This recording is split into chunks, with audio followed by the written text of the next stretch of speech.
es que les pongo aquí el concepto de la palabra afecto, que proviene del latín affectus, y como se señala aquí, tiene que ver con el estado de ánimo, que es el producto de las emociones, como pueden ser la ira, el amor, el odio, y en particular el amor y el cariño.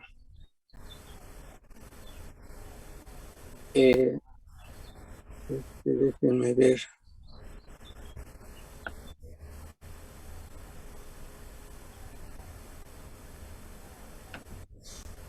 Bueno, los extremos de estos sentimientos son, por una parte, la elación, es decir, los sentimientos exacerbados, que técnicamente también se le suele llamar manía, de un extremo, y del otro lo que se conoce como la desesperanza. En otras palabras, pues es la pérdida de las esperanzas. Cualquier duda que tengan, no duden en preguntarme, interrumpirme, etcétera. Existen al menos 2 trastornos en los que lo que se encuentra alterado es el estado de ánimo, y uno de ellos se llama depresión endógena mayor. Como esta enfermedad solo se presenta con depresión, se le suele llamar unipolar, a diferencia del otro padecimiento que se llama enfermedad maníaco-depresiva, en donde hay cambios de un estado de manía a un estado de depresión y viceversa. Se le suele llamar trastorno bipolar. Aquí la farmacología que vamos a revisar solamente va a estar dirigida al tratamiento de la depresión endógena mayor. ¿Cuáles son las características de este padecimiento? Bueno, la incidencia de esta enfermedad o riesgo oscila entre el 10 y el 15%, y está fuertemente afectado por el nivel socioeconómico, el género, algunas características demográficas y otras más. De acuerdo con lo anterior, en que uno de los factores importantes es el género, se le señala así porque la incidencia es mayor en mujeres que en hombres. Se señala un intervalo entre 2 a 3 veces mayor en las mujeres que en los hombres. De quienes padecen la depresión endógena mayor, la tasa de suicidios llega a ser muy cercana al 16%. Y la edad promedio de este padecimiento es de alrededor de los 30 años. Ojo, dice edad promedio. Y algo muy importante que deben saber es que casi 1/3 de los pacientes no responde al tratamiento con medicamentos. Son refractarios a la farmacoterapia y se tiene que recurrir a otro tipo de tratamientos. ¿Alguna pregunta?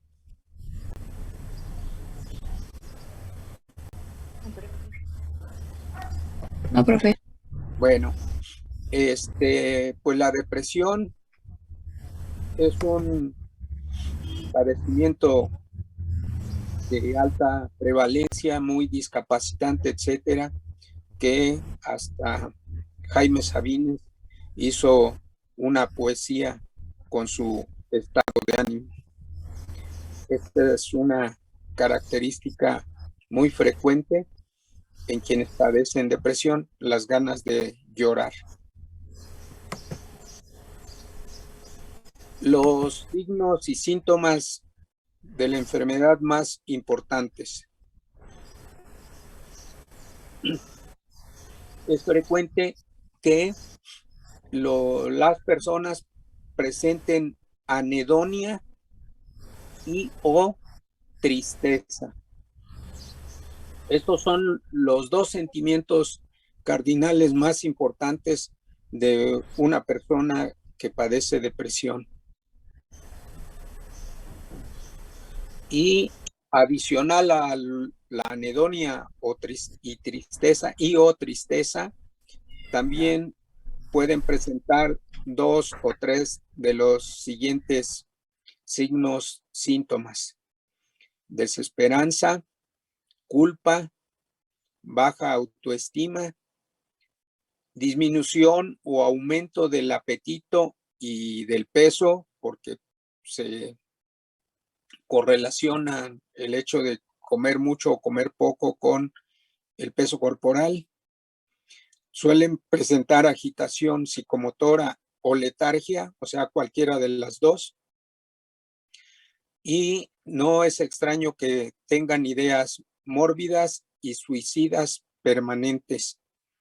Tienen dificultad en la concentración y toma de decisiones y alteración en los ritmos biológicos. El más frecuente es el sueño, en donde pueden tener insomnio o hipersomnio, cualquiera de las dos. Entonces se tienen que conjuntar uno o dos del primer grupo con 2 o 3 del siguiente grupo. También se suelen observar síntomas y signos comórbidos, quiere decir que se presentan en conjunto.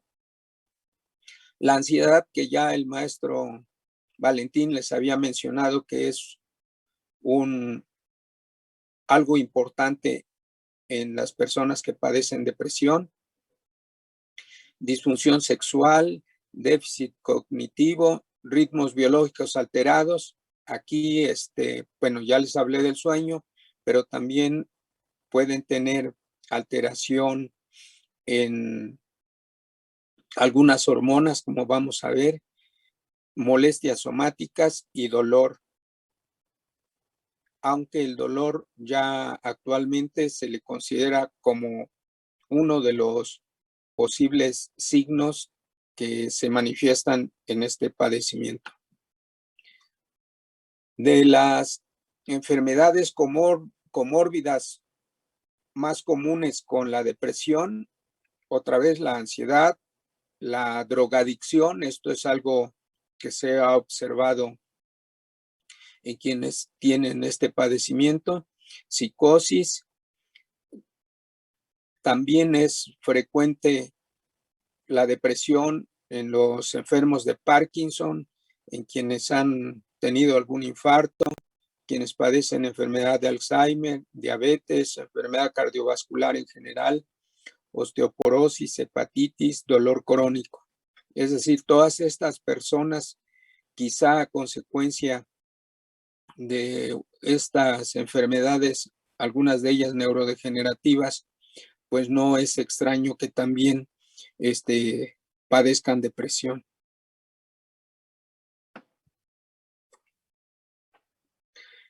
¿Qué es lo que lleva a una persona a padecer depresión? Bueno, más o menos son 3 los factores determinantes, más o menos afectan o influyen más o menos en 1/3 cada uno. Y como suele suceder con muchas enfermedades. Uno importante, la susceptibilidad genética. Otro es el estrés, particularmente durante la infancia, en donde se ha observado que el estrés por abandono o el estrés por acoso sexual,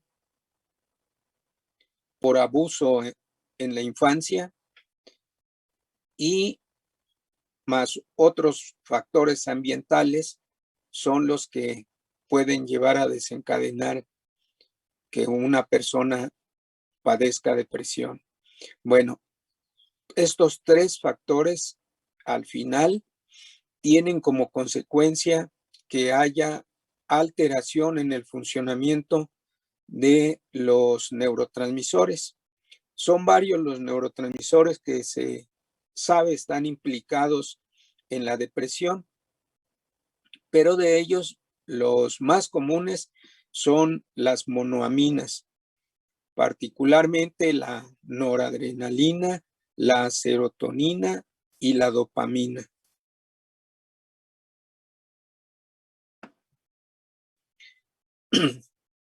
¿Cómo se origina esta alteración en el funcionamiento de las monoaminas, de estos neurotransmisores? E incluso las consecuencias o una de las observaciones más importantes en quienes padecen depresión, que es la disminución en la neurogénesis. Bueno, el planteamiento actual es que el fenómeno que inicia estos procesos es el estrés intenso, cotidiano, crónico, y como ya les había mencionado el maestro Valentín, pues esto trae como consecuencia una hiperactividad, en principio, bueno, como uno de las alteraciones, la hiperactividad del sistema hipófisis, pituitaria, adrenales. Existe una alteración en la producción de los glucocorticoides, incluso en la regulación de la actividad de este eje, como vamos a ver. Miren, ¿cómo se sabe que está alterado este eje? Bueno, porque se han medido las concentraciones de cortisol en la gráfica A. En la ordenada pueden ustedes ver que dice cortisol plasmático y está expresado en microgramos por 100 mililitros. Y en la abscisa están tres grupos de personas.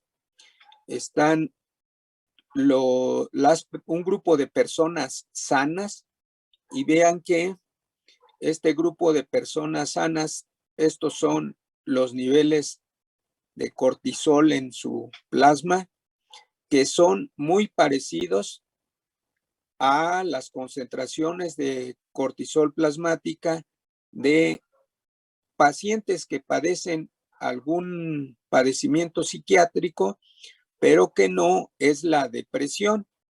En cambio, el grupo en donde los datos, los puntos están en color rojo, es la concentración plasmática del cortisol en pacientes que padecen depresión. Y vean, las concentraciones de cortisol están muy por arriba de los controles y también de las personas que tienen algún padecimiento psiquiátrico, pero que no es la depresión. Bueno, entonces parece ser que la alteración de las concentraciones de cortisol es un resultado en particular en las personas que padecen depresión. Si se les mide, si se les hace un curso temporal de las concentraciones plasmáticas de cortisol, pasamos a la figura, a la gráfica B. En azul están las concentraciones de cortisol en personas sanas y vean que el cortisol, como seguramente lo vieron en fisiología humana, tiene un ritmo circadiano en donde las concentraciones más bajas del cortisol andan alrededor de las 12:02 de la mañana y las concentraciones más altas se observan al amanecer, alrededor de las 8 de la mañana. Y luego declinan con el paso del tiempo y se completa nuevamente el ciclo. Bueno, esto en azul es el ciclo circadiano del cortisol en voluntarios sanos. ¿Y qué pasa en los pacientes que padecen depresión? Es la curva que está en rojo. Vean que en los pacientes que padecen depresión, las concentraciones de cortisol todo el tiempo están por arriba de las concentraciones del cortisol de las personas sanas y que incluso la variación entre el máximo y el mínimo no es tan alta como en el caso de las personas sanas. Así que es un hecho que las personas que padecen depresión tienen una más alta concentración de cortisol en el hiperactivo, el eje hipotálamo pituitaria adrenales.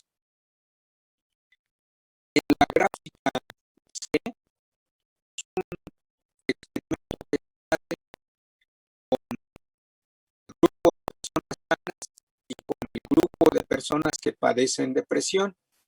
Se les miden las concentraciones de cortisol a ambos grupos y vean que, como ocurrió en la gráfica anterior, los pacientes que padecen depresión tienen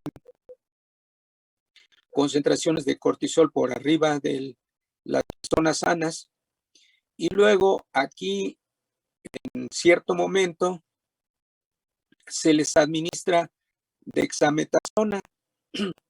La dexametasona es un glucocorticoide sintético, es decir, produce efectos semejantes al cortisol, solo que es 25 veces más potente la dexametasona que el cortisol.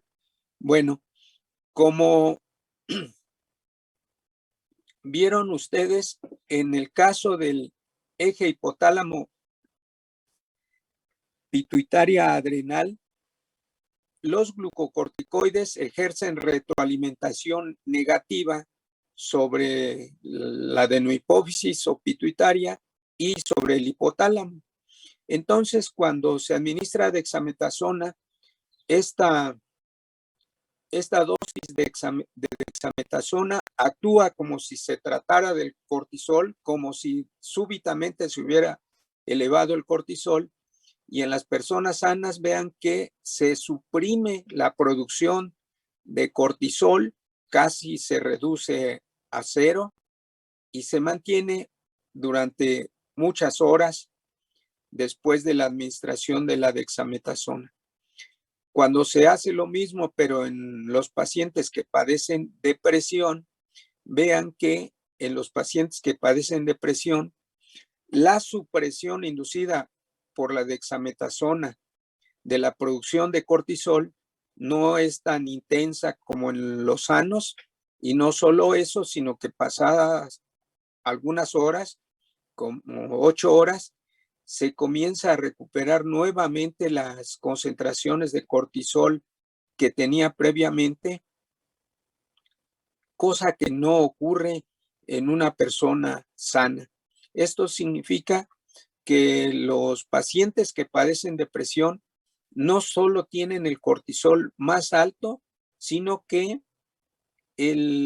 eje hipotálamo pituitaria adrenales no se está regulando adecuadamente. ¿Alguna pregunta?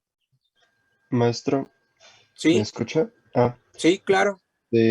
Para los diferentes niveles de cortisol, también varían dependiendo del trastorno que tenga la persona de depresión, porque hay A unos ver, trastornos de depresión más severos que otros, ¿no?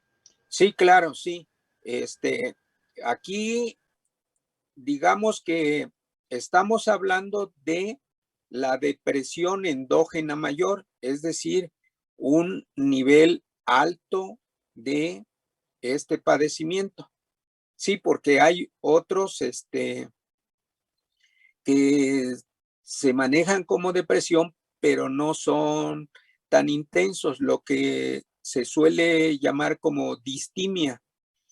Sí es depresión, pero se podría decir que es depresión leve, a lo sumo moderada. Y aquí estamos hablando de la más importante, de la más intensa, digamos. Y sí, es probable que las concentraciones de cortisol sean proporcionales con la intensidad del padecimiento y con la cronicidad también, o sea, cuánto tiempo ha estado la persona en ese estado. ¿Queda claro? Sí, gracias, Bueno, maestro. de nada. Seguimos. Si no hay más preguntas. Bueno, miren, el hecho es que el estrés, aquí se señala acá arriba, no sé si alcancen a ver el cursor.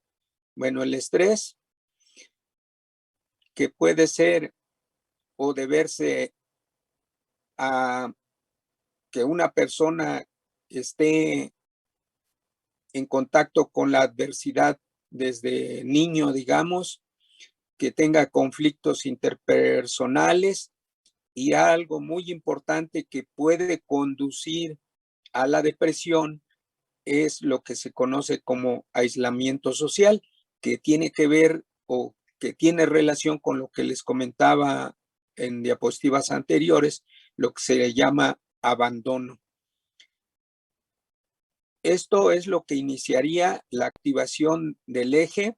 Aquí se señala la liberación de la hormona liberadora de corticotrofina o factor liberador de corticotrofina. Dependiendo de la especialidad de quien escriba, lo puede manejar como hormona o lo puede manejar como factor.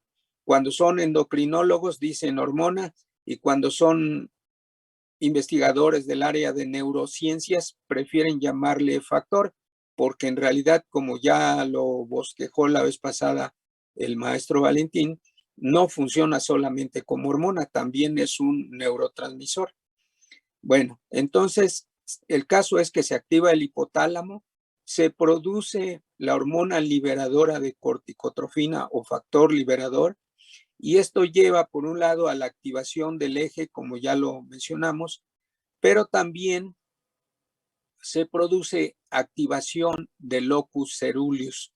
Recuerden que el locus ceruleus es el núcleo donde se encuentran los somas de las neuronas noradrenérgicas que inervan prácticamente a todo el sistema nervioso central y que incluso tienen conectividad con los centros de control de la división simpática del sistema nervioso autónomo, como se señala hacia acá abajo.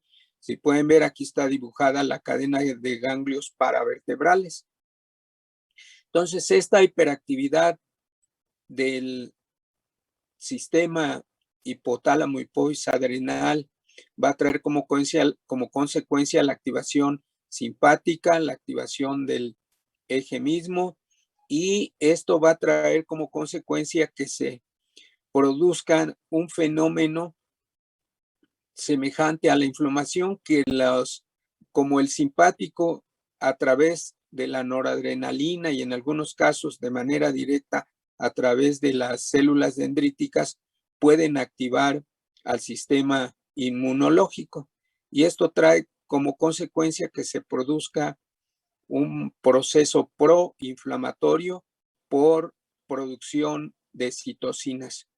Esta producción de citocinas puede llevar a la activación de el factor nuclear kappa B. Este factor nuclear kappa B es un factor que está involucrado en procesos infecciosos, procesos inflamatorios, procesos cancerígenos, y a consecuencia de la hiperactividad de este factor nuclear hay reducción en la producción de factores tróficos muy importantes como el BDNF y el CREP, que más adelante los vamos a hacer explícitos. Hay aumento de la excitotoxicidad. No sé si este término ya lo mencionamos, pero bueno, excitotoxicidad implica muerte neuronal inducida por la elevación de las concentraciones de calcio citosólico, y uno de los neurotransmisores que suele hacer esto con cierta frecuencia es el glutamato.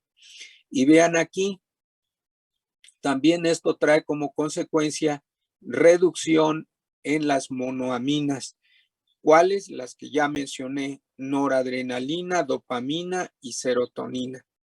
Entonces, todo esto, estas alteraciones, la reducción de los factores tróficos, el aumento de la excitotoxicidad, la reducción en la actividad de las monoaminas, es lo que lleva a el estado de depresión.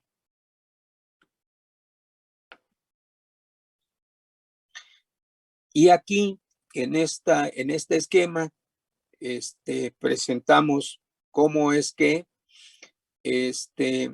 cuando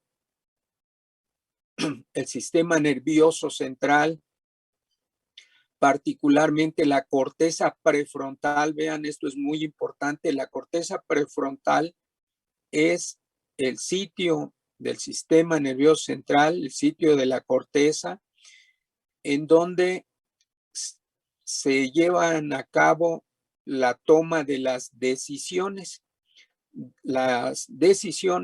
que una persona en particular tiene que tomar basado en su experiencia, basado en sus circunstancias, etcétera.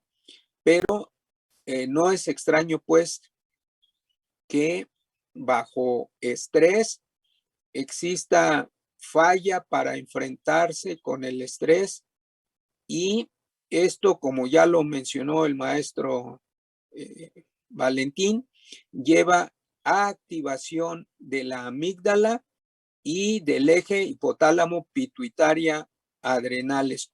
Esto es lo que se señala aquí en este círculo dentado.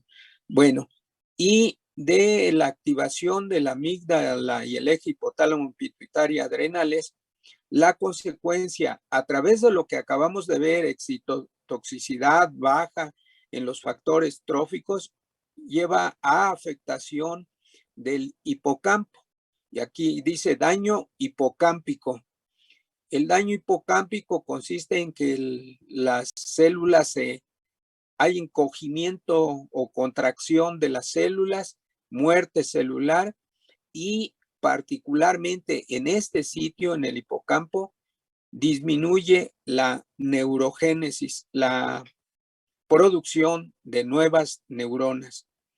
Esto tiene como consecuencia alteración del procesamiento de la información, en donde en la corteza prefrontal. Esta alteración en los procesos de estos circuitos lleva, o es lo que trata de explicar, el hecho de que se tengan pensamientos mórbidos, que se tengan pensamientos negativos.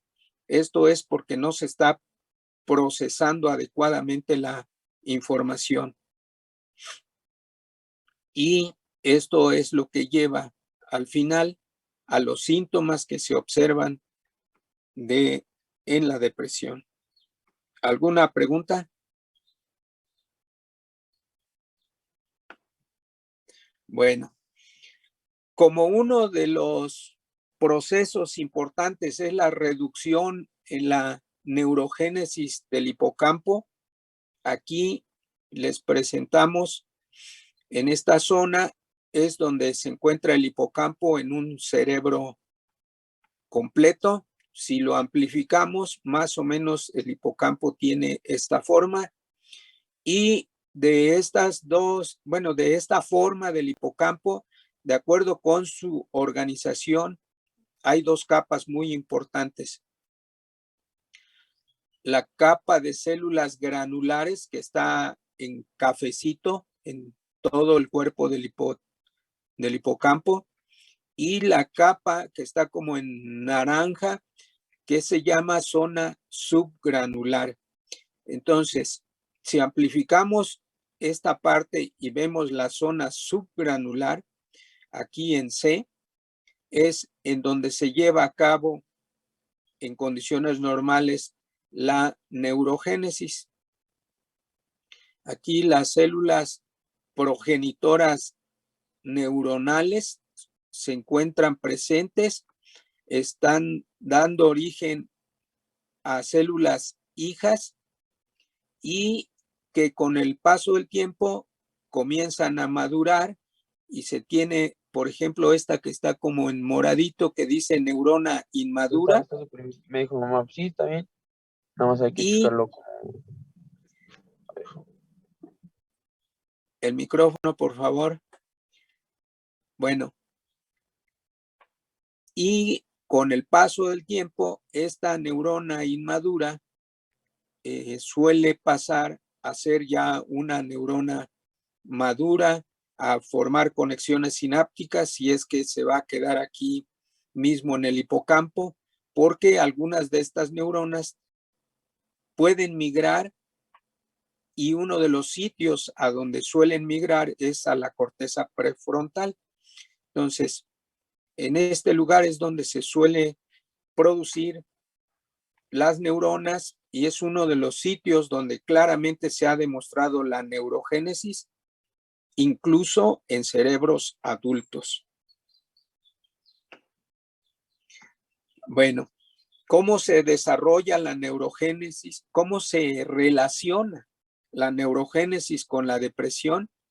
Vean, aquí en el inciso D está el estado normal del hipocampo, de la zona subgranular, produciendo neuronas a partir de esta célula progenitora, y se plantea que cuando, por las causas que ya mencionamos, originadas por el estrés, en esta zona se reduce la neurogénesis, la reducción en la neurogénesis es lo que lleva a los estados de ansiedad y de depresión.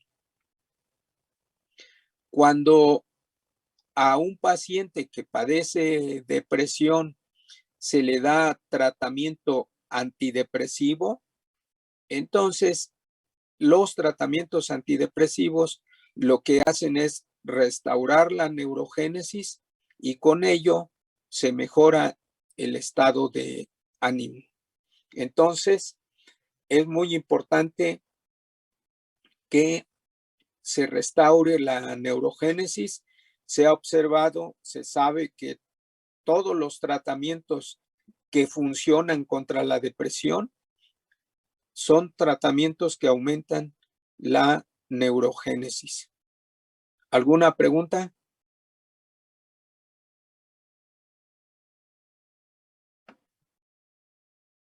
Bueno, espero que estén allí todavía.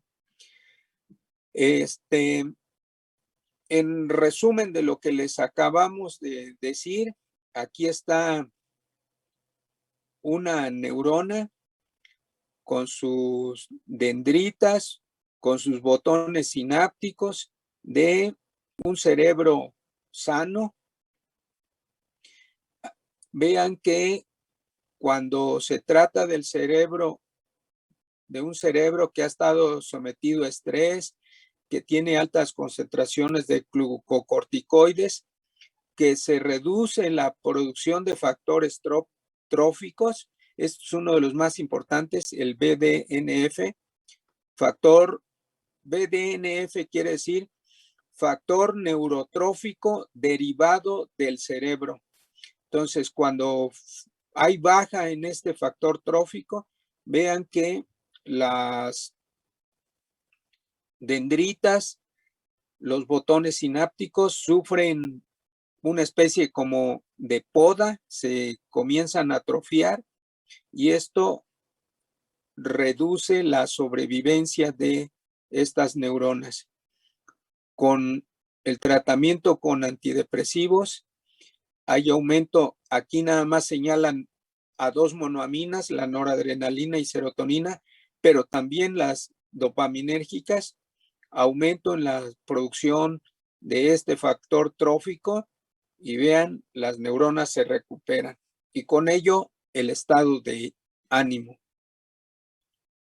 Hay otro factor trófico muy importante que es el CREP y que veremos más adelante. Bueno, ¿por qué se sabe o por qué se dice que son importantes las monoaminas? Bueno, porque se han hecho algunos estudios en donde se ha demostrado que tanto la serotonina como la noradrenalina son monoaminas que definen o pueden definir el estado de ánimo de las personas. Miren, aquí se hizo este estudio con personas que padecen depresión y estas personas con depresión, había dos grupos de personas con depresión. Un grupo de personas que recibían como tratamiento antidepresivo un inhibidor de la recaptura de serotonina y el otro grupo de pacientes recibía como tratamiento un inhibidor de la recaptura de noradrenalina. Entonces, estos dos grupos tratados con estos fármacos, después de cierto tiempo de tratamiento, han mejorado, o sea, ya se encuentran bien de estado de ánimo porque están bajo el tratamiento de un inhibidor de la recaptura de serotonina o de un inhibidor de la recaptura de noradrenalina, la barra café. Bueno, ¿qué se hace? Bueno, una vez que están con buen estado de ánimo debido al tratamiento que se les está dando, se les induce depleción de serotonina o de noradrenalina. No, en este caso a ambos grupos se les hace depleción de serotonina. ¿Qué significa depleción de serotonina? Significa que se les hace un procedimiento para que las concentraciones de serotonina en su sistema nervioso central se reduzcan. Y vean que en cuanto se les bajan las concentraciones de serotonina en el sistema nervioso central, el grupo de pacientes cuya mejoría se debía a que recibían un inhibidor de la recaptura de serotonina, de todos ellos recaen casi el 50%. Recaer significa que vuelvan a tener los signos y síntomas de la depresión.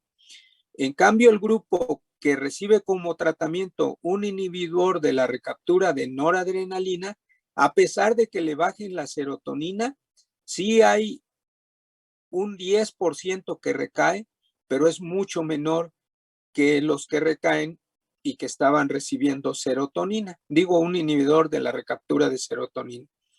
Y pasa lo contrario cuando el tratamiento se encamina a bajar las concentraciones de noradrenalina de estas personas. Los que están recibiendo tratamiento con un inhibidor de la recaptura cobertura de serotonina, aunque les bajen la noradrenalina, prácticamente ninguno recae. En cambio, a los que les bajan la noradrenalina, recaen casi todos, más del 80% recaen. Entonces, este estudio da cuenta de la importancia de las concentraciones de serotonina y de noradrenalina en el sistema nervioso central de las personas y que esto se correlaciona con el estado de ánimo que estas personas van a presentar. ¿Alguna pregunta? No, profe. ¿Todo cristalino? Bueno. Bueno, la serotonina, pues ya el maestro Valentín les había hablado que los somas, y bueno, también yo les había comentado que los somas de las neuronas serotonérgicas se encuentran en esta zona del tallo cerebral y los núcleos se llaman núcleos de Raffé. Hay muchos núcleos de Raffé.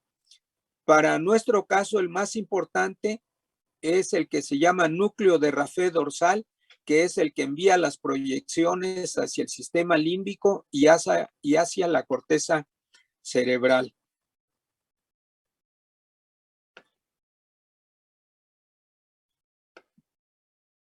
Bueno, ¿qué alteraciones del sistema serotonérgico se han observado en pacientes con depresión?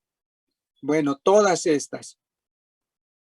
Hay reducción, disminución de la concentración del metabolito ácido 5-hidroxiindol acético. Este es el metabolito principal de la serotonina. Entonces, en los pacientes deprimidos y deprimidos que se han suicidado, se observa que las concentraciones de este metabolito en el fluido cerebroespinal de estos pacientes está muy disminuido, lo que significa que la actividad de serotonina en su sistema nervioso central es baja. También se ha observado que hay un aumento en la densidad de los receptores 5-HT2, no solo en el sistema nervioso central, sino también en las mismas plaquetas de estas personas. Este aumento en la densidad de los receptores 5-HT2 se interpreta como un mecanismo de compensación del sistema para tratar de aumentar la actividad de la serotonina. También hay reducción de la densidad de los transportadores de serotonina en el mesencéfalo y también en las plaquetas. Bueno, esta reducción en la densidad de los transportadores que recapturan a la serotonina también se interpreta como un mecanismo de compensación. Al haber pocos transportadores para recuperar la serotonina, se entiende que la serotonina en el líquido, en la sinapsis, digamos, se mantendría por más tiempo y ejercería una actividad mayor, y por eso es que el sistema se defiende disminuyendo la densidad de los transportadores de la serotonina. También se ha observado que hay una reducción en las concentraciones plasmáticas de triptófano, que es el aminoácido precursor de la 5-hidroxitriptamina o serotonina. La depresión de serotonina en pacientes deprimidos que están en remisión, es decir, son pacientes que padecen depresión, pero bajo tratamiento se han recuperado, y si se les baja la serotonina, como en el experimento que les acabo de explicar, entonces rápidamente recaen en depresión. Y se ha observado que hay polimorfismos que se relacionan con el sistema de la serotonina y que dan lugar a depresión, particularmente en los niños que han sufrido abuso y han sido abandonados. También algo que se observa en estos pacientes es que la actividad de la monoamino oxidasa isoforma A está aumentada, es decir, el metabolismo de las monoaminas en el sistema nervioso central, particularmente a nivel de la corteza prefrontal, está aumentada y eso significa que dura poco la actividad de las monoaminas. Entonces, todos estos análisis pues han revelado que la serotonina, la 5-hidroxitriptamina, es muy importante para mantener el estado de ánimo. Bueno, esos son los receptores a la serotonina. Ya el maestro Valentín les había presentado una tabla, así que solo les voy a recordar lo siguiente. Muy importante, los receptores más importantes para lo que vamos a analizar son los receptores 5-HT1A y los receptores 5-HT1B. Estos dos, bueno, en general los receptores 5-HT1 están acoplados, como pueden ver aquí, a sistemas GI-O. Así que para que nos entendamos cuando hablemos de cualquiera de estos dos receptores. Otros receptores importantes son los 5-HT2A y los 5-HT2C.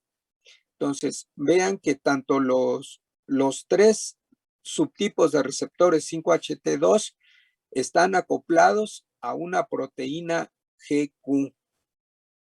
Y de aquí debemos recordar, o importantes para estos casos, los 5-HT2A y los 5-HT2C.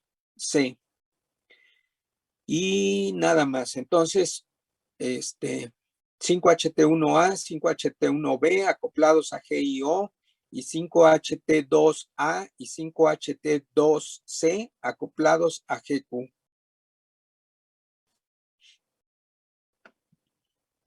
Bueno, la noradrenalina como recordatorio, porque también ya ha sido multimensionada, los somas de las neuronas noradrenérgicas están en este sitio del sistema nervioso central que se llama locus ceruleus.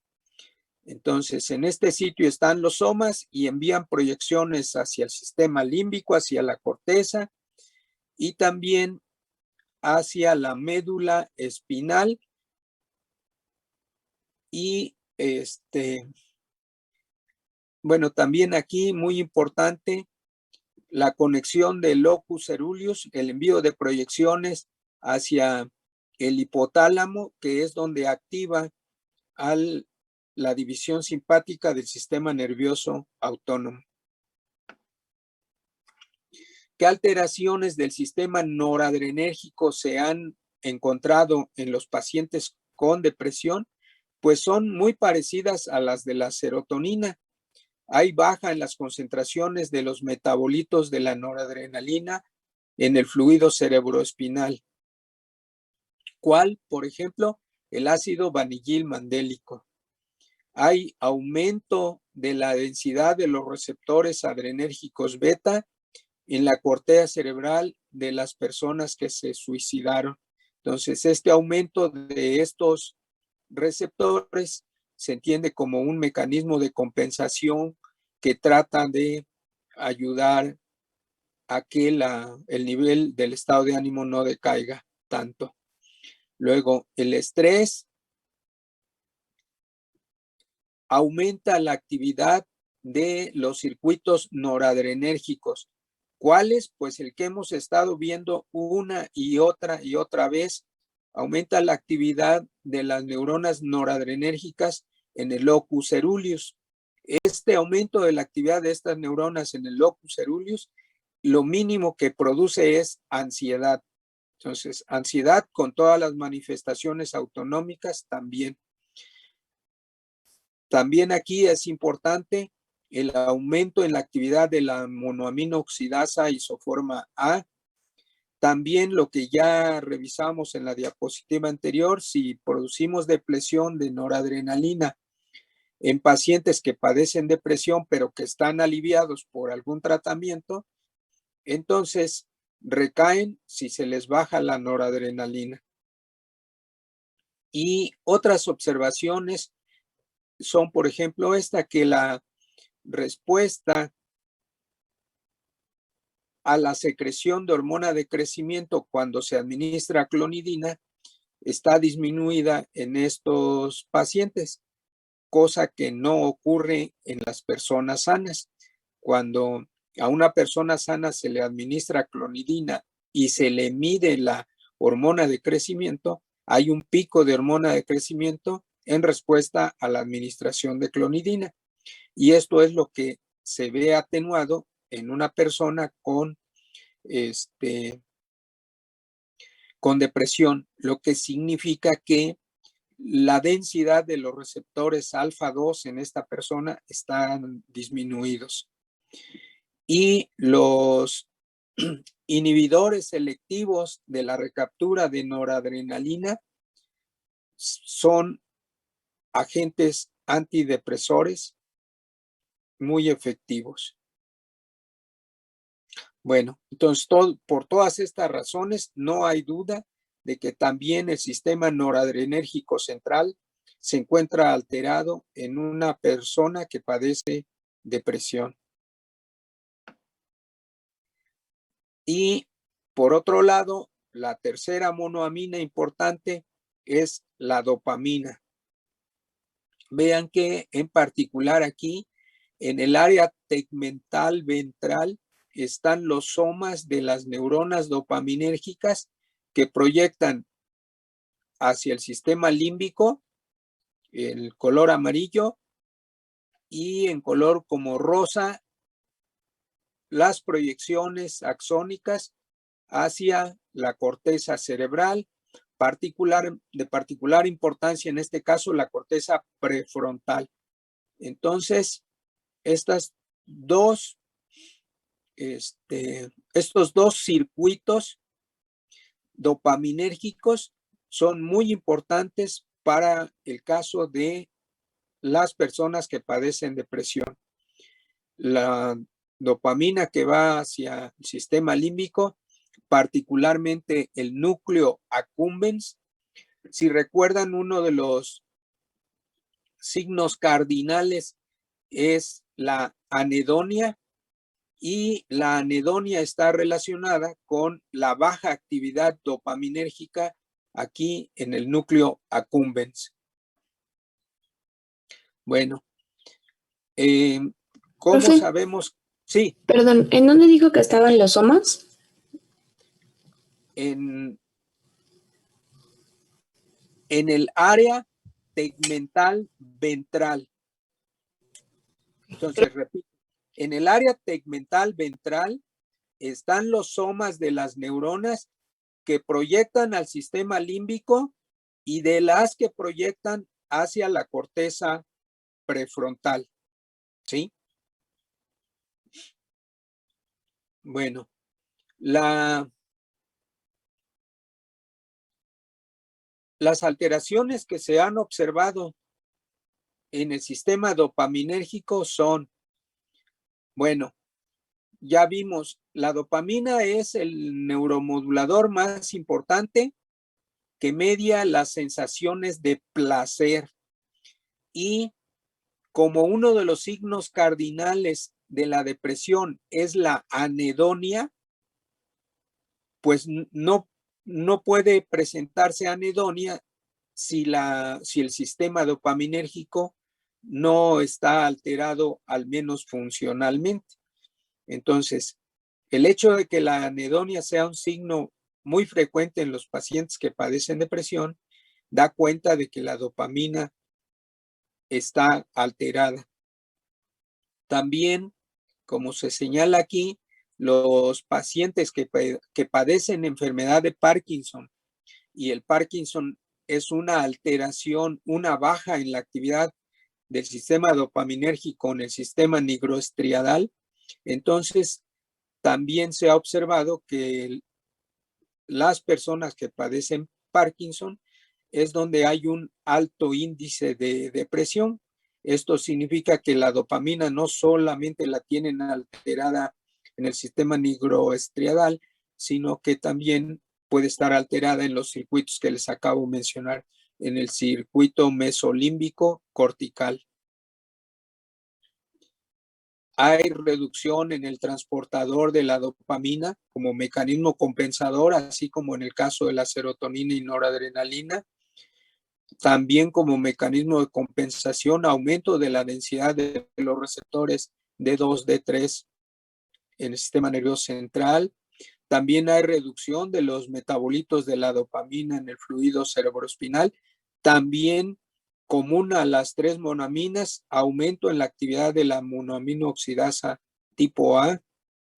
Y los fármacos que aumentan la neurotransmisión dopaminérgica, como los inhibidores de la MAO, los inhibidores de la recaptura de dopamina y los agonistas dopaminérgicos, todos pueden ser, cuando menos desde el punto de vista teórico, útiles como agentes antidepresivos. ¿Tienen preguntas?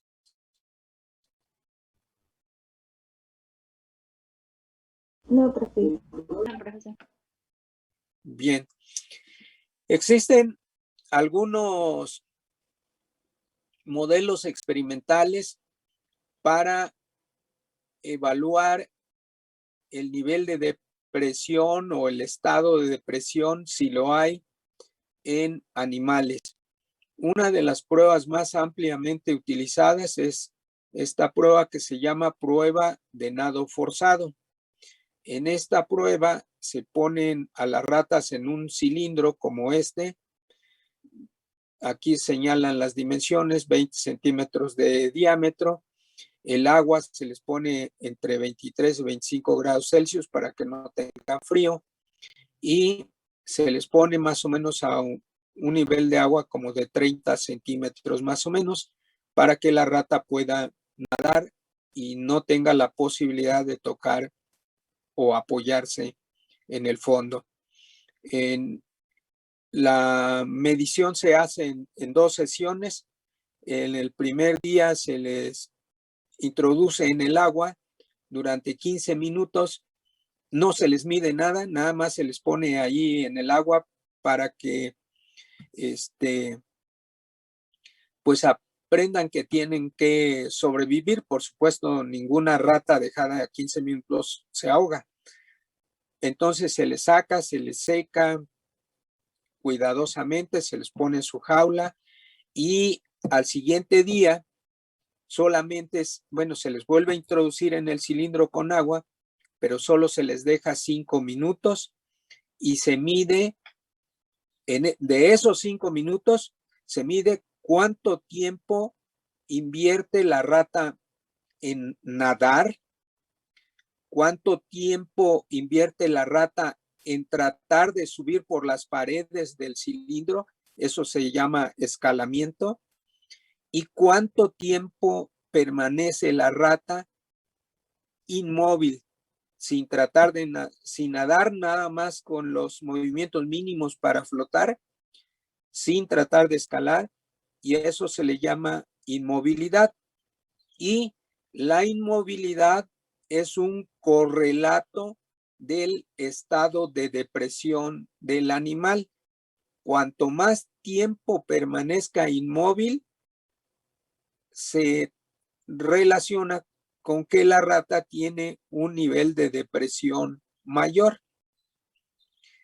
Los fármacos, todos los que se utilizan para el tratamiento de la depresión, los inhibidores de la MAO, los inhibidores de la recaptura de serotonina, los inhibidores de la recaptura de noradrenalina, todos reducen el tiempo de inmovilidad del animal en este experimento. Entonces, así es como se mide. Ahora, también hay métodos experimentales para inducir depresión. uno de los métodos más usados es el que se llama aislamiento social. Desde que se destetan a las ratas, se les pone en jaulas individuales y se impide que interaccionen con otras ratas.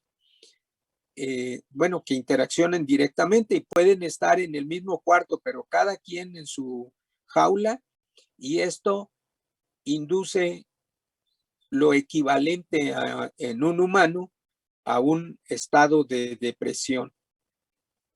Entonces, estos son los modelos, bueno, uno de los modelos más utilizados. ¿Alguna pregunta? Avanzamos. Si recuerdan, uno de los factores importantes para los pacientes con depresión es el aspecto genético. Aquí se hizo un estudio de el nivel de concordancia entre gemelos homocigotos en azul y gemelos heterocigotos en rojo.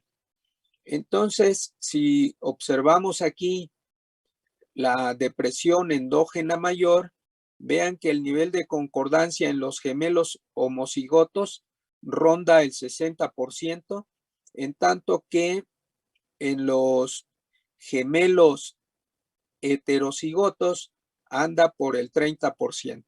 O sea que si tienen el mismo genoma, si a uno de los gemelos le da depresión, al otro le dará con un 60% de probabilidad. Y vean que, bueno, en este caso no hay presentación de un grupo control. En todos los casos son grupos de pacientes con depresión, sean gemelos homocigotos o heterocigotos. El padecimiento en donde la genética se ve con mayor influencia es en el trastorno bipolar. Vean que el nivel de concordancia casi alcanza el 80%. Bueno, entonces con este tipo de estudios, pues se ha llegado a la conclusión que la información genética es muy importante. O bueno, como se señaló al inicio, al menos coopera con un 33%. ¿Qué pasa con la edad de inicio? Vean, aquí hay toda una serie de estudios que se han hecho durante muchos años y en la ordenada está la tasa de depresión, la incidencia de la depresión en forma acumulativa. Y vean que en el primer estudio que se hizo fue y fue de 1905 hacia atrás. Vean que la tasa de depresión era muy baja en esos tiempos y quienes llegaban a padecer la enfermedad, pues eran gente de la tercera edad, como se dice ahora, de 65 años en adelante era donde había mayor incidencia de depresión, pero aún así esta era muy baja.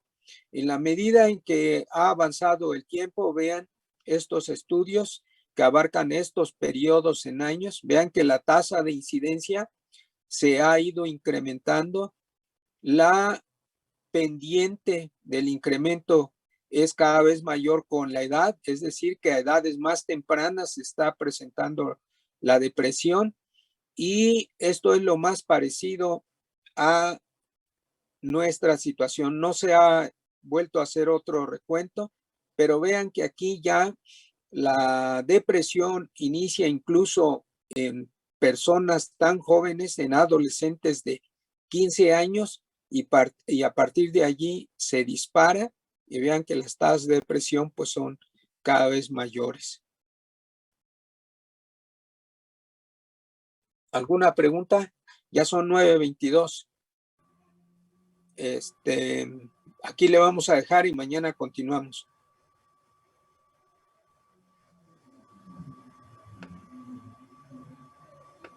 Mañana primero va a ser el examen y después vamos a continuar con la clase. Bueno, Profesora, ¿cuánto tiempo nos van a dar para resolver el examen? 1 hora. Miren, en los exámenes que hemos estado haciendo de evaluación continua, se les ha dado 1 minuto por pregunta, ¿sí? Entonces, como los exámenes han sido de 10 preguntas, se ha cortado a los 10 minutos. El examen de mañana va a ser de 30 preguntas y se les va a dar el doble de tiempo, 2 minutos. Así que el tiempo para resolver el examen está determinado en 1 hora.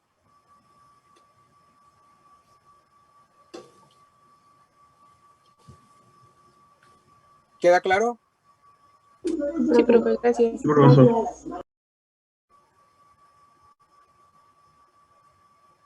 Bueno, entonces mañana nos veremos.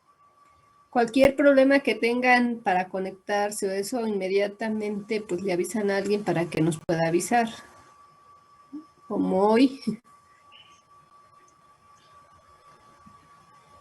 Sí, buenos días, profesora. De hecho, eso iba a comentar. Sí, vi el mensaje de Karina.